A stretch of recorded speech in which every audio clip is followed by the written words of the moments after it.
Hi everybody, I wanted to talk to you a few minutes about compass reading. I know it's a dying skill, but it's important and it's fun. So if you found yourself in a situation to where you didn't have your cell phone, seems impossible I know, but you get lost, your cell phone dies, your cell phone doesn't have signal, and you cannot find your way out. If you're hiking, you're camping, you're hunting, it's always good to have a compass on you.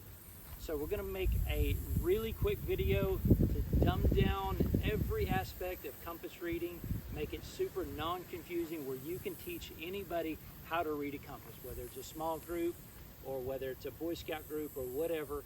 We're going to go over three things. We're going to go over how to read a compass, we're going to go over pace count, and we're going to go over distance and direction. So first lesson is how to read a compass. What are all of these numbers on this compass? What do they do? What do they mean? So the first thing we're going to talk about is a basic compass. Everybody knows that a good compass, if it's working good, always points north. So every compass has numbers on it. These numbers are degrees. With the black numbers, we're not even going to go over it. We're going to go over the red numbers because I told you that this video is going to be super dumbed down, super simple, and every compass has the red numbers, not always the black. So, for example, if we know we're out in the woods, we're camping, we're hiking, whatever, we get a little bit lost and we know the basic direction of we need to head back east.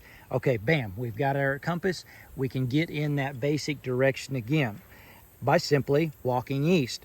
But what if you have a known point that you can point something out? So say you walk so far and you remember miles back or whatever this radio tower, but you can still see it where you're at.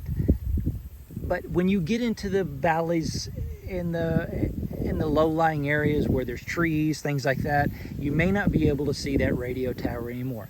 Of course, this is just an example. So you keep walking east. Well, that radio tower is actually a little bit northeast.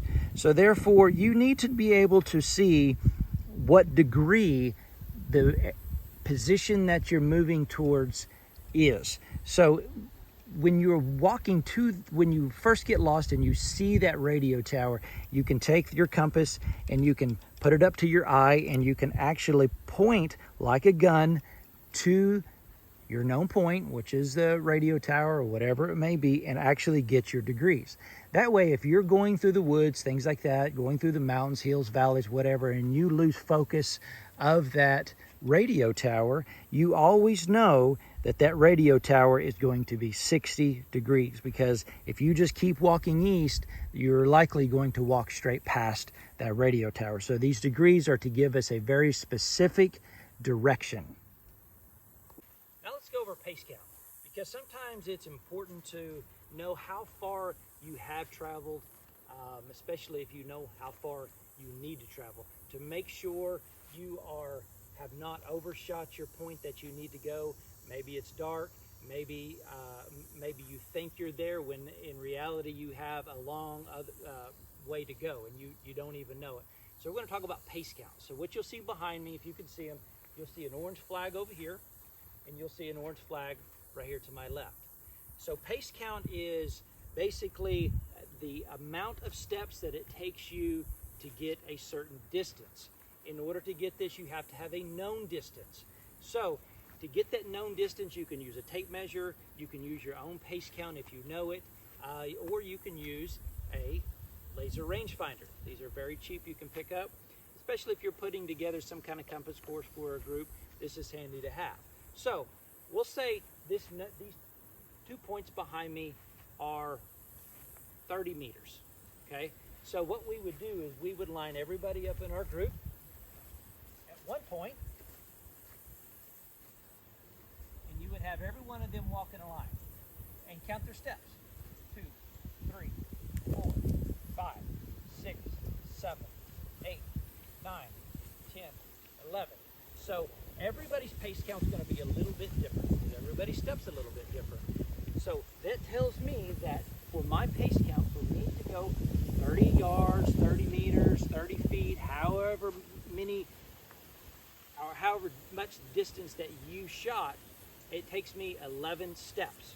So when I'm trying to get out of a place or find a place, and I want to know how far I have traveled, I keep my pace count.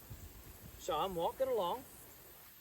So every 11 steps, I know that I have gone 30 meters per se, whatever that distance that you measured off is.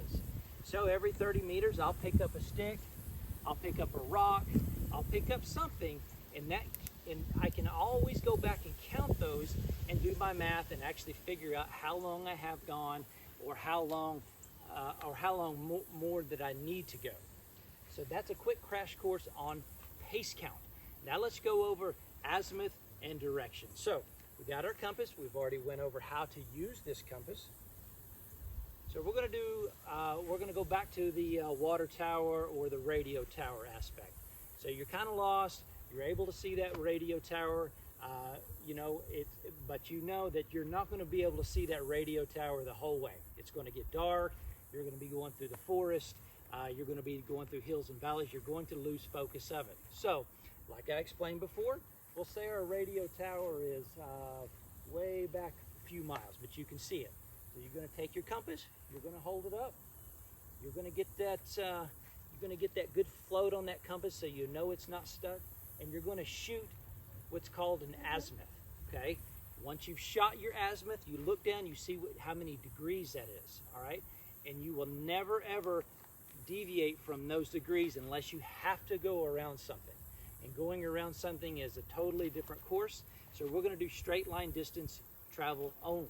So I take off, and I am guessing that maybe it's however many yards.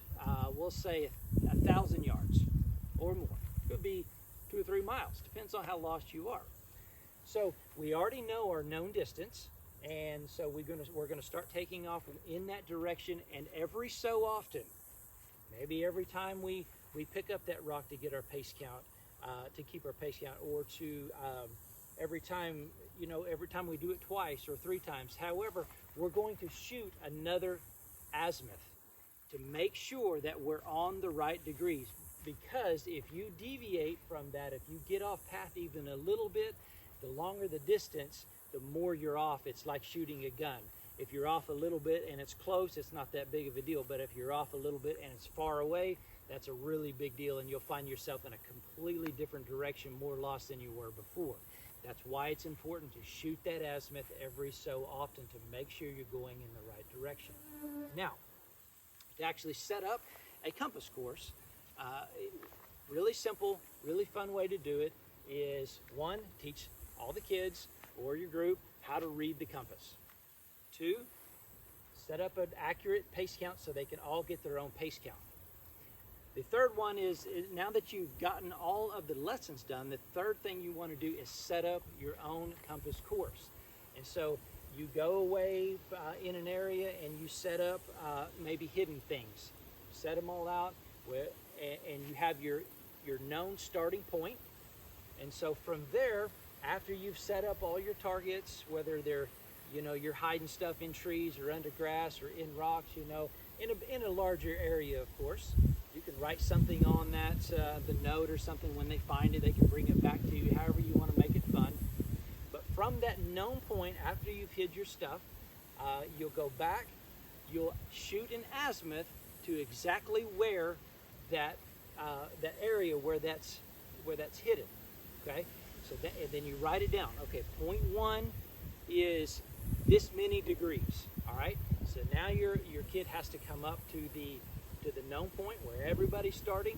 They have to pull their compass out, and they have to find where that azimuth was shot at. So they'll do this.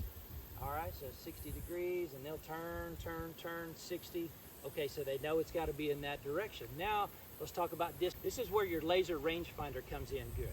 Okay, so from your known point, you've got point 1 at this azimuth, and so you take your laser pointer and you shoot it at the rock or the tree or wherever it's hidden, and you get your actual distance. All right, then you're writing down point 1 at this azimuth at this distance, and that they have to keep pace count in order to find this, because they don't know how far 300 meters is, or whatever your distance you're shooting. So therefore, they have to keep pace count to know that they've gone far enough and that they haven't gone too far. So once you have all of your points mapped out, You line everybody up. They know their pace count already. They know how to read a compass, and they take off. And they bring back to you whatever they find, or they come back to you and say, we didn't find it. And we'll kind of help them out, help them make sure they're reading their compass good, make sure their pace count's good, and kind of give them another restart, and then they go off again. So this can be a real fun game. It's a good skill to at least be knowledgeable of, and I hope you guys have fun with it.